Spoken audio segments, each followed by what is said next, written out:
बिस्मिल्लाहिर्रहमानिर्रहीम। बोलते कालम के साथ मैं आमिर रज़ा खान। और ईरान अमेरिका मुज़ाकरात होते हैं या नहीं होते, ये एक तरफ रखें, लेकिन दूसरी तरफ अमेरिका जो है वो धमकी लगाने से बाज़ नहीं आ रहा है और उसने फिर ईरान के मुतल्लिक जो है वाइट हाउस से एक स्टेटमेंट जो है वो जारी की है, जिसमें यह कहा गया है कि अगर जंग बंदी जो है उसकी हद बुध के रोज़ यानी 22 तारीख को कल तक है, अगर ये ना हुई तो फिर भरपूर हमला किया जाएगा। डोनाल्ड ट्रंप के बयानात आए हैं, बॉम्ब गिराए जाएंगे और शायद वो डराना चाह रहे हैं, लेकिन इसके जवाब में मसूद पज़ेश्कियान ने बड़े धीमे अंदाज से कहा कि ताकत से ईरान को दबाया नहीं जा सकता।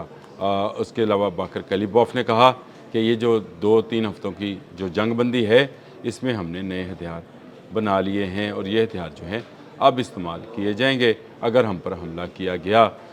ये बात बिल्कुल हक बजानब है कि अमेरिका जो है ज़्यादा ताकत रखता है, अमेरिका के पास ज़्यादा असला है, लेकिन ईरान ने 40 रोज़ा जंग में ये एक बात साबित कर दी कि वो साबित कदम है।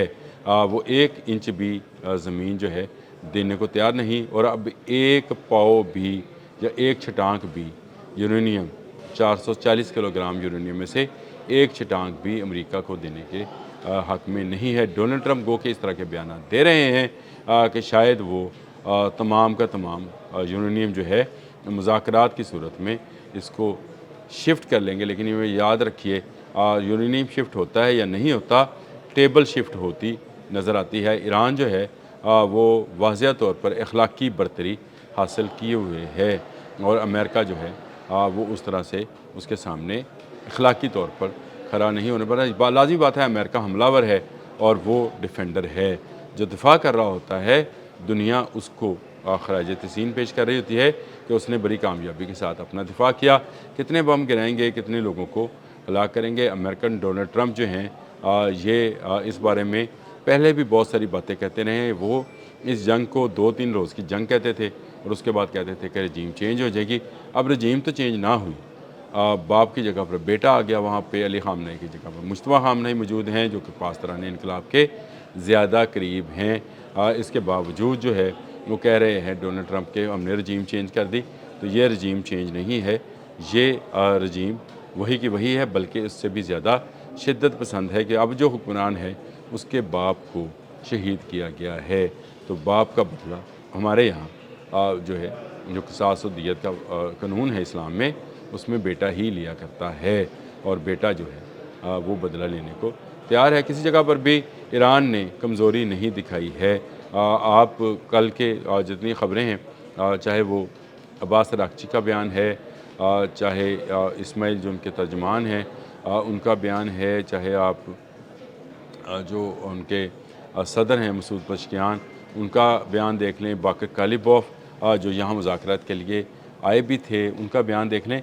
तमाम के बयानात जो हैं वो इसी तरह से हैं। डोनाल्ड ट्रंप कहते रहें कि हम मरहलावार यूरेनियम को उठाएंगे, लेकिन कहा है कि धमकियों की साए में मुज़ाकरात कबूल नहीं हैं। ईरान में और इश्तिआल अंगेज़ इक़दामात और जंग बंदी की बार बार खिलाफ वर्जियाँ जो हैं ये सफारती अमल को तसलसल में रुकावटें बनती हैं। जंग बंदी का खात्मा कल जब ईरान पर हमला किया गया था उसके जहाज़ के ऊपर, और उस पर अपने मरीन्स उतार कर तलाशी ली गई है, मिला उसमें से अभी तक कुछ नहीं है। वाइट हाउस से कोई ऐसी तफसील सामने नहीं आई है कि उसमें से कोई बारूदी मवाद या चीन से आने वाला कोई ऐसा सामान, हसास सामान जो है मिला है, लेकिन इसके बावजूद जो इनके इतलात थी वो ज़रूर थी। इसके अलावा ईरान का कहा जाता है कि एक जहाज़ जो है वो आबने हम्मत से गुजरने में भी कामयाब हुआ।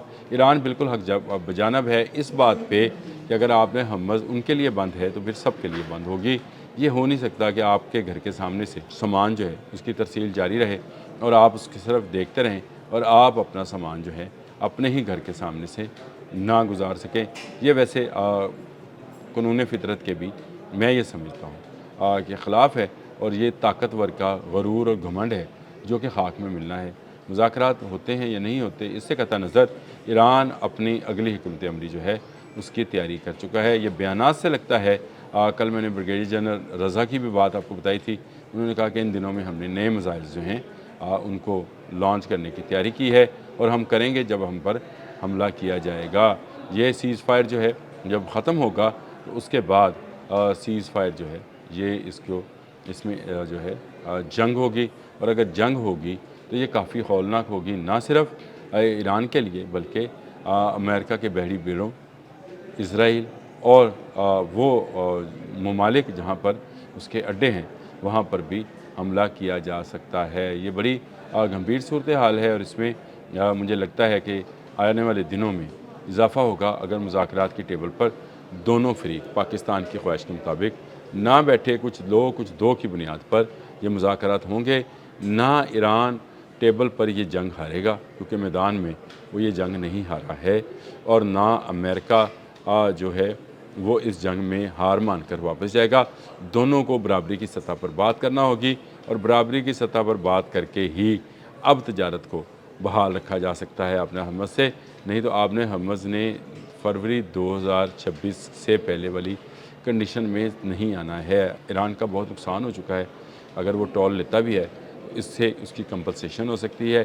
یہ تجویز میں پہلے بھی اپنے ولاگز میں دے چکا ہوں، اس پر ہم سب لوگوں کو سوشل میڈیا پر بات کرنی چاہیے کہ اگر اس کا نقصان ہوا ہے تو وہ نقصان پوری دنیا اس تجارت کے ذریعے جو آپ نے حماس سے ہوتی ہے، نہ $20,000 دیں، $10,000 کر لیں، آدھا کر لیں، لیکن اگلے 5 سال میں اس کو یہ پیسے جو ہے وصول کرنے دیے جائیں تاکہ وہ اپنا نقصان پورا کر لے۔ یہ ملینز آف ڈالرز ہوں گے جو اس کے پاس آئیں گے، وہاں کے لوگوں کی ویلفیئر کے لیے لگیں گے، اور جو ڈونلڈ ٹرمپ کہتے ہیں کہ امن کی صورت میں وہاں ترقی ہوگی، اگر اس کا کہا مان لیا جائے اس طرح سے نہیں ہوگی جس طرح سے ڈونلڈ ٹرمپ کہہ رہے ہیں، اس طرح سے ایرانی عوام کبھی جھکے گی نہیں۔ یاد رکھیں، ایران کی ہزاروں سال کی تاریخ میں اس ملک کو جو ہے اس طرح سے کوئی جو ہے فتح نہیں کر پایا ہے۔ ان کا کلچر، ان کی تہذیب، ان کا وطن، ان کی جو بھی چیزیں ہیں وہ آج تک انٹیکٹ ہیں، وہ بدلا نہیں جا سکا ہے۔ اب بھی اگر وہ کہہ رہے ہیں کہ ایک چھٹان یورینیم کسی ملک کو نہیں دیں گے تو وہ نہیں دیں گے، اور وہ ایسی گہرائیوں میں ہے جہاں پر امریکہ نہیں پہنچ سکتا ہے، یہ امریکہ کو بھی پتہ ہے۔ لیکن اس کے باوجود ڈونلڈ ٹرمپ ہر آنے والے دن کے ساتھ جو اعلان کرتے ہیں وہ دھمکیوں کی صورت میں کرتے ہیں۔ صبح دوپہر شام 3 ٹائم کی دعا جو ہے وہ ڈاکٹری دعائی جو ہے اس کی طرح سے وہ میڈیا کانفرنسز کرتے ہیں، کبھی جہاز پہ کھڑے ہو کر، کبھی کسی لان میں کھڑے ہو کر، کبھی وائٹ ہاؤس کے اندر، یہ کرتے رہیں، پھر ان کے ترجمان بولتے ہیں، پھر پیڈ ہیکسٹ بولتے ہیں، پھر باقی لوگ جو ہیں وہ گفتگو کرتے رہتے ہیں، سب اپنی اپنی بولیاں بول رہے ہیں، لیکن ایران جو ہے وہ ایک ہی موقف رکھتا ہے، اور وہ موقف یہ ہے کہ ایران کبھی سرنڈر نہیں کرے گا۔ امریکہ کو برابری کی سطح پر مذاکرات کرنا ہوں گے، نہیں تو جنگ ہوگی۔ جنگ پہلے بھی 40 روز جاری رہی، جنگ آئندہ بھی جاری رہے گی۔ جنگ سے کسی کو کوئی فائدہ ہونے والا نہیں ہے۔ اب تک کے لیے اتنا ہی۔ اللہ حافظ۔